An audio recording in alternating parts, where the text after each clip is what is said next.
Pekný deň želám zase z Handlovej a z tejto krásnej prírody sa k vám prihovára Malek Baláš.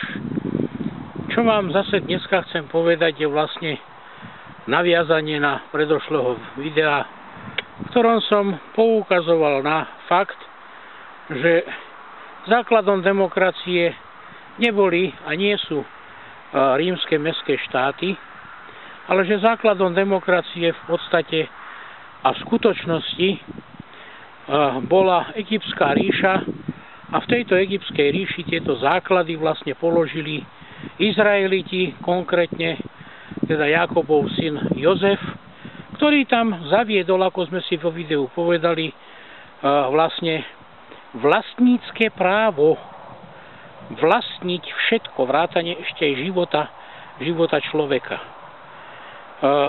Priniesol tam vlastne obchodný systém, tzv. Súčasný liberálny trhový mechanizmus, ktorý je založený na podvode, na klamstve, na zneužívaní prvotnej informácie a na takomto spôsobe bohatstva, za ktoré vlastne potom zobral všetky peniaze od ľudu a zobral za chlieb, za jedlo, ich dobytok, ich polia, všetok ich majetok. A dal to jednoducho do rúk faraóna a spravil otrokov z celej egyptskej ríše. No a to sú vlastne také tie základné piliere skutočne tej demokracie, ktorú tak vehementne presadzuje NVO, USA a tí najväčší sionistickí, čiže pôvodom židovskí, boháči na tejto planéte.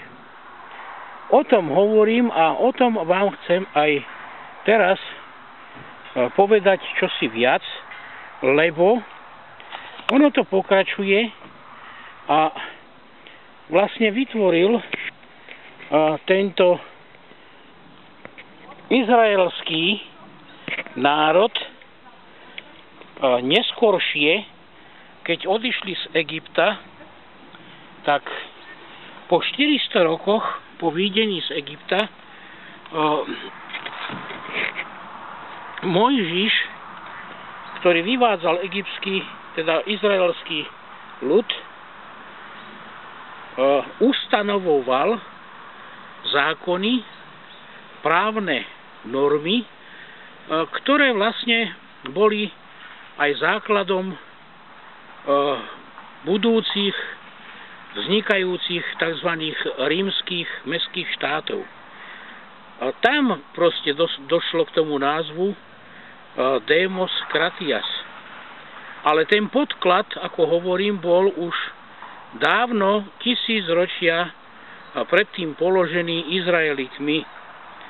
Aby sme si takéto niečo teda mohli aj preukázať a dokázať faktami, tak sa pozrime sa teda predovšetkým do Biblie, ktorá je základom judaizmu, tzv.